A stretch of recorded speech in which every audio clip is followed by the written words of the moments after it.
ने उस लड़के को अपनी तरफ बुलाया और कहा, कृपया आप हमारी सहायता करें, इस सामान को कुटी तक ले चलो। बिना कुछ सोचे समझे राजकुमार ने वो थाली अपने हाथों में ले ली और अपनी रानियों के साथ कुटिया तक जाने लगा। जब 7 रानियां और राजकुमार उसे साधु की कुटिया में पहुंचते ही, और राजकुमार देखना चाहता था कि हमारे प्यार में ऐसी क्या कमी है जो हमारी 7 रानियां इस साधु के पास आती हैं, और इस साधु के पास ऐसा क्या है जो हमारी 7 रानियां अभी यहाँ आ रही हैं। मित्रों, राजकुमार छुपकर ये सब जानना चाहता था। इधर जब वो 7 रानियां राजकुमार को लेकर साधु के पास पहुंची तो महात्मा राजकुमार को देखकर कहता है कि ये कौन है महात्मा जी, ये बालक हमें रास्ते में मिला, इसने हमारी सहायता करी तो हम इसे अपने साथ लेकर आ गए। रानी कहती है, कल सुबह होते ही ये चला जाएगा। तो साधु उनकी बातों को मान लेता है। वो साधु अपने शिष्य को बुलाता है और उसे इस बालक को रोकने की व्यवस्था कर देता है। राजकुमार सोचता है, आज तुझे चटाई पर सोना पड़ेगा। वह शिष्य राजकुमार को इतना कहकर वहां से चला जाता है। मित्रों, राजकुमार उस कमरे में अकेला पड़ जाता है और अपने मन में सोचता है कि आज तो नौबत आ ही गई चटाई पर सोने की। चलिए कोई बात नहीं, आज की रात हम चटाई पर ही गुजार लेंगे। राजकुमार जैसे ही चटाई पर बैठने ही वाला होता है, उसे पनिहारन की बात याद आ गई। वो सोचने लगा कि पनिहारी ने मुझसे कहा था कि जब भी तुम्हें चटाई पर बैठने की नौबत आए तो तुम चटाई को जरूर झाड़ लेना। चलो आज पहले झाड़ ही लेते हैं, हो सकता है इसका कोई राज हो। जैसे ही राजा ने चटाई उठाई तो उसने देखा कि एक बहुत बड़ा भयानक कुआं है। जब उसे कुएं को देखा तो राजा के होश उड़ गए। राजा उस कुएं के अंदर झांक कर देखता है। राजा को अंदर बहुत सारे कैदी दिखाई देते हैं जिन्हें उसे साधु ने अंदर कैद करके रखा था। उन कैदियों में से एक आदमी ने राजकुमार को पहचान लिया। बाद में राजकुमार से कहता है कि राजकुमार आप यहाँ कैसे आ गए। राजकुमार कहता है कि धीरे बोलो, नहीं तो सब लोग पट्टी खुल जाएगी। तब सभी कैदियों ने कहा कि राजा साहब आप यहाँ से भाग जाएं, हम तो यहाँ से निकल नहीं पाए, लेकिन आप यहाँ से भाग जाएं, नहीं तो आपका भी यही हाल हो जाएगा जो कि हमारा हुआ है। आप भी यहाँ पर फंस जाएंगे, आपको भी पकड़कर ये साधु इसी में डाल देगा। आप जितना जल्दी हो सके यहाँ से भाग जाएं। राजा जब उसे कमरे के अंदर गया तो अपने कान में से यंत्र निकाल लिया था, और जब राजा इसे वहाँ से भागा तो अपने कान में यंत्र लगाना भूल गया। मित्रों, राजा को भागते हुए उन रानियों ने और साधु ने देख लिया था। रानियों ने जब राजा को भागते हुए देखा तो रानी कहती है, ये तो हमारे पति हैं, उन्होंने हमें यहाँ देख लिया है, अब हमारा क्या होगा। और साधु कहता है कि तुम यहाँ क्या देख रही हो, जल्दी जाओ और अपने पति को पकड़कर लाना। दौड़ी दौड़ी जाती हैं रानियाँ, लेकिन वो राजकुमार जो राजा था वो इतना तेज था कि वो अपने महल जा पहुँचा और घबराई रानियों के तो होश उड़ गए।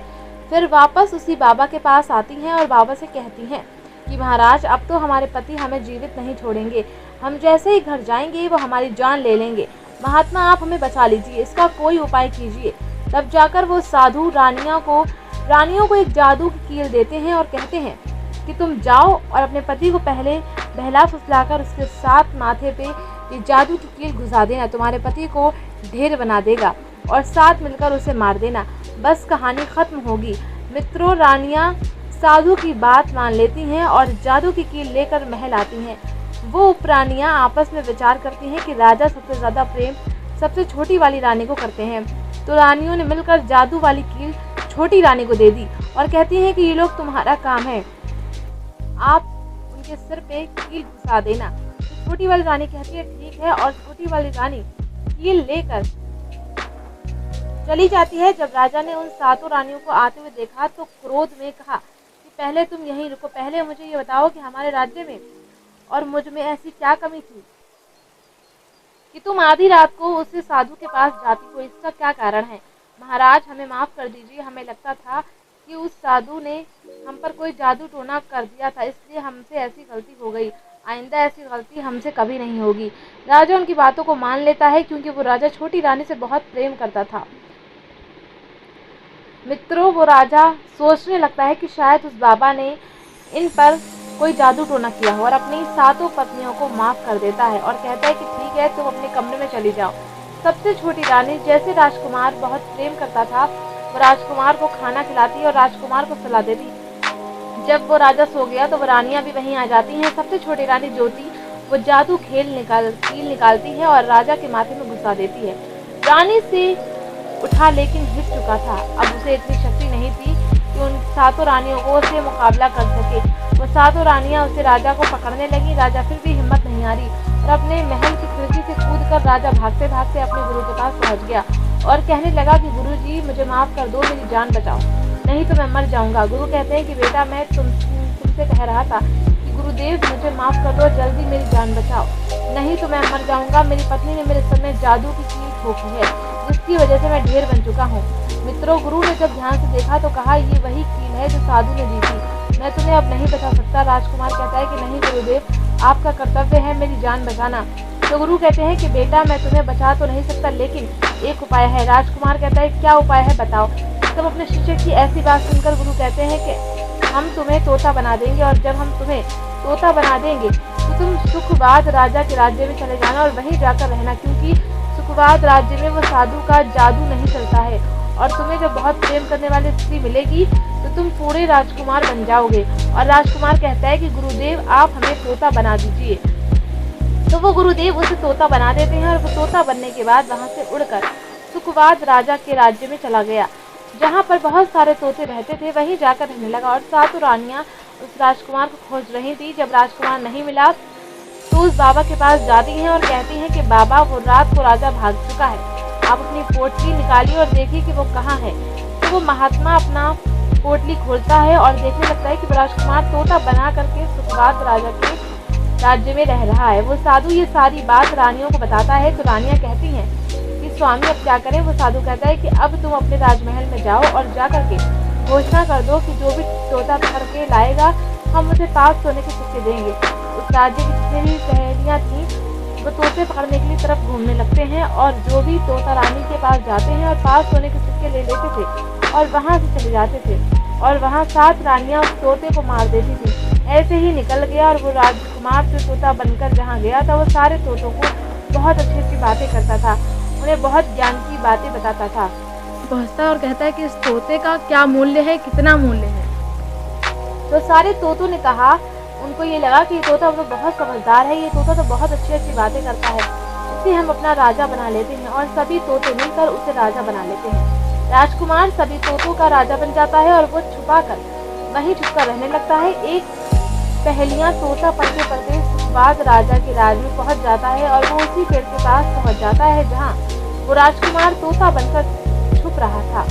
जब उसे पहेलियों ने इतने सारे तोते को देखा तो अपने मन में सोचा कि अगर हम इतने सारे तोते पकड़कर रानी के पास ले जाएंगे तो हमें बहुत सारे सोने के सिक्के मिल जाएंगे, लेकिन वो इतने सारे तोते पकड़कर कैसे ले जाऊं। फिर अगली बार सारे तोते दाना चुगने के लिए उड़ जाते हैं।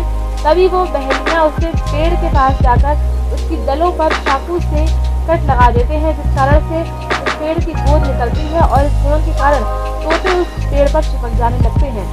मित्रों, पहेलियां वहीं छिपकर बैठ जाता है, ये नज़ारा देखने लगता है, इंतजार करता है। और जब शाम हुई तो सारे तोते उड़कर वापस उसके पेड़ पर जा बैठे।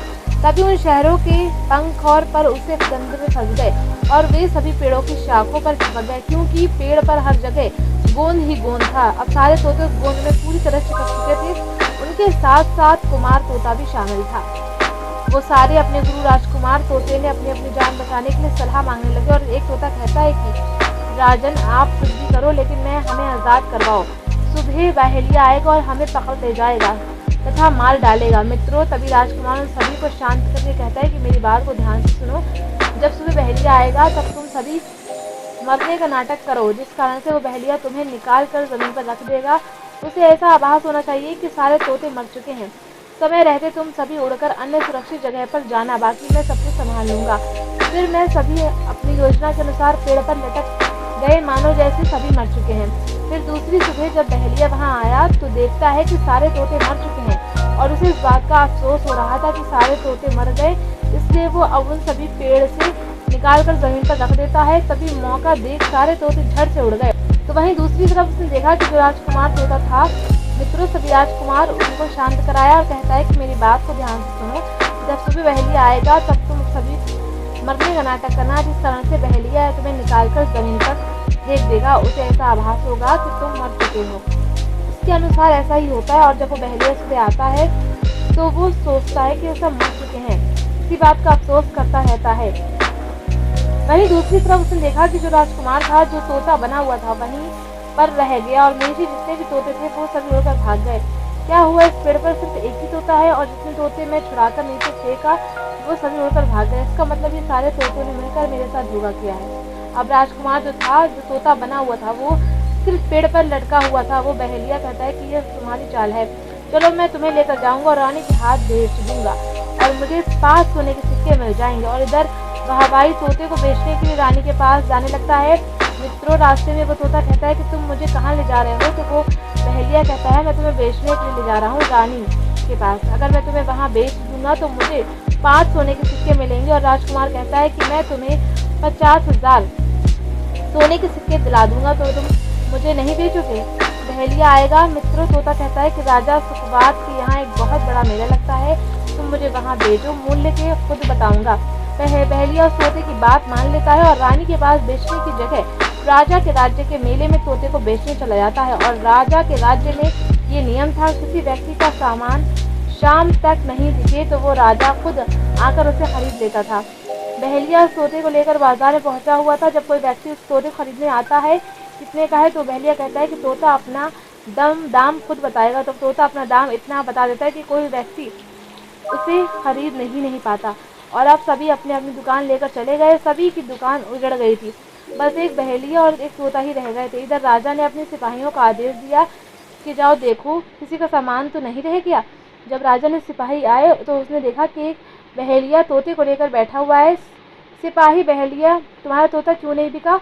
तुम इसे कितने में बेच रहे हो? तोता कहता है कि मैं इन्हें 50,000 सोने के सिक्के दूंगा, वही मुझे खरीद पाएगा। तोते की बात सुनकर वो सिपाही आश्चर्य में पड़ जाते हैं और सोचते हैं। जब सिपाही राजा के पास जाते हैं और एक बहेलिया एक तोता लेकर बैठा हुआ है, लेकिन वो तोता अपना मूल्य खुद बताता है, इतना महंगा बताता है कि शायद इसलिए उसे कोई खरीद नहीं सकता। राजा सिपाही से पूछते हैं कि वो अपना मूल्य कितना बता रहा है, तो सिपाही कहता है कि अपना मूल्य 50,000 बता रहा है। हमारे राज्य की बदनामी होगी कि राजा तोता नहीं दिखा पाए और ना ही खरीद पाए। राजा जब तोते से पूछा तो वो कहता है कि राजा साहब, जो इन्हें 50,000 सोने के सिक्के देगा वही मुझे खरीद पाएगा। अपने सिपाहियों से 50,000 सोने के सिक्के मंगवाता है और बहेलिया को पकड़ कर देता है और तोते को लेकर अपने महल चला जाता है। वो तोता बहुत ही बुद्धिमान था, क्योंकि बहुत पहले जब वो राजा था उस पर कोई खतरा आने वाला होता था तब वो तोता बता देता था कि राजा साहब आप पर यह खतरा आने वाला है। और इसी तरह सब उस तोते से बहुत अधिक प्रेम करने लगते हैं। जब ये बात रानियों को पता चली कि राजा के पास ऐसा तोता लेकर आए हैं जो कि बोलता भी है और बहुत अच्छी बातें बताता है, राजा से कहती हैं उस तोते को मेरे पास भिजवा दो, हम भी उस तोते को देखना चाहते हैं, उस तोते से बातें करना चाहते हैं। राजा अपने मंत्रियों से कहकर वो तोता रानियों के पास भिजवा देते हैं। रानी उस तोते से बातें करके बहुत खुश हो जाती हैं। रानी भी तोते से बहुत प्रेम करने लगती हैं और कहती हैं 50,000 सोने के सिक्के देकर खरीदा है। राजा की एक पुत्री थी जो कि बड़ी सुंदर थी। रानी अपनी पुत्री से कहती है कि आज से तुम ही इस तोते का ध्यान रखोगे और कल तुम इसे अच्छे से धोकर नहला देना। और राजकुमारी भी उस तोते से बहुत प्रेम करती हैं और तोते को लेकर नहलाने जाती हैं। उसने देखा कि तोते के सिर पर कील लगी हुई है और उस कील को निकाल देती है। वो तोता पहले वाला एक सुंदर सा राजकुमार बन जाता है। उसे देखकर राजकुमारी घबरा जाती है। तब राजकुमार कहता है कि घबराओ नहीं, ये कील मेरे सिर में फिर से लगा दो, मैं फिर से तोता बन जाऊंगा और इसके बारे में मैं तुम्हें रात में बताऊंगा। और तब राजकुमार अपने साथ बीती पूरी घटना राजकुमारी को बताता है। राजकुमारी इसके बारे में अपनी माता और पिता को भी नहीं बताती। दिन भर में तोता रहता है और रात को राजकुमारी उस तोते को अपने कमरे में और उसके माथे से कील निकाल देती हैं और राजकुमार बन जाता है। और रात में वो दोनों साथ में ही राजकुमार से प्रेम हो जाता है। इधर क्या हुआ, जो राजकुमार की पत्नियां जो थीं वो बहुत सारे तोते मरवा देती हैं, लेकिन जो राजकुमार तोता बना हुआ था वो उन्हें नहीं मिलता और साधु के पास जाती हैं और कहती हैं कि महात्मा, तोता अभी तक हमें नहीं मिला, उन्हें कैसे मारें।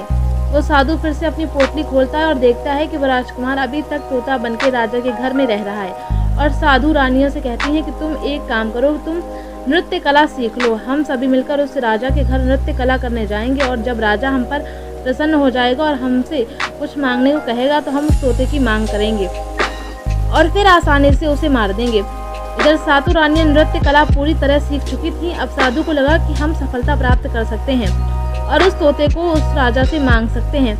दोस्तों, सातों रानियां और साधु राजा के दरबार में जाते हैं। तो राजा कहता है कि आप लोग कौन हैं, यहाँ क्यों आए हैं। तब साधु कहता है कि हम सब नृत्य कला वाले हैं, आपके महल में हम नृत्य कला दिखाना चाहते हैं। राजा जब उसकी गाने बजाने की आवाज़ तोते के कानों में पहुंचती है, तब राजकुमार सोचता है कि अब हमारी जान नहीं बचेगी। लेकिन जब राजकुमारी उस तोते को लेकर अपने कमरे में जाती है, उस तोते के सिर से कील निकालती है और वो तोता राजकुमार बन जाता है और वो राजकुमार से सारी बातें बताता है कि देखो, जो ये गाने बजाने वाले साधु हैं, गाने बजाने से राजा को खुश कर देंगे और बदले में मुझे मांग लेंगे और ले जाकर मुझे मार देंगे। मित्रों, राजकुमारी तब कहती है कि बचने का कोई रास्ता नहीं है क्या। तब तोता कहता है कि जब तुम मुझको लेकर जाना और गुस्से में आकर मेरे पिंजरे को लेकर फेंक देना, इसके बाद मैं अपने बचने का रास्ता खुद ही ढूंढ लूँगा। इधर राजा नृत्य कला से खुश हो जाता है और साधु से कहता है कि मैं तुम्हारी मित्र क्लास हैं, बहुत ही संपन्न हूँ, मैं तुम्हारी नृत्य। और साधु कहता है कि मैं तुम्हारी नृत्य कला से बहुत खुश हूँ, जो मांगना है मांग लो। साधु कहते हैं कि महाराज, यदि आप मुझे कुछ देना चाहते हैं तो मैं आपके पास जो तोता है वो मुझे दे दीजिए। तब मंत्री से राजा कहते हैं कि जाओ तोता लेकर आओ।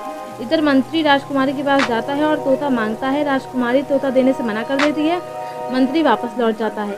मंत्री राजा को जाकर सारी बात बताता है। तब राजा खुद आता है और उस तोते को लेने के लिए वो राजा जाकर कहता है कि बेटी, ये तोता मुझे दे दो, ये अल्लाह वाले लोग हैं, इन लोग को देना है, ये जो गाना बजाना किया है उन्हें देना है। तो राजकुमारी कहती है कि पिताजी, ये तोता मैं नहीं दूंगा। क्रोध में आकर राजा कहने लगा कि तू कैसी बातें कर रही है, इसे देने का मैंने वादा किया है। जब राजकुमारी ने राजा को क्रोध में देखा तो रानी को भी गुस्सा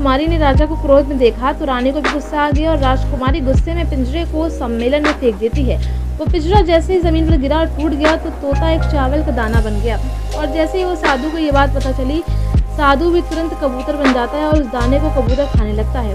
उसमें से एक गाना था, बस वही राजकुमार था।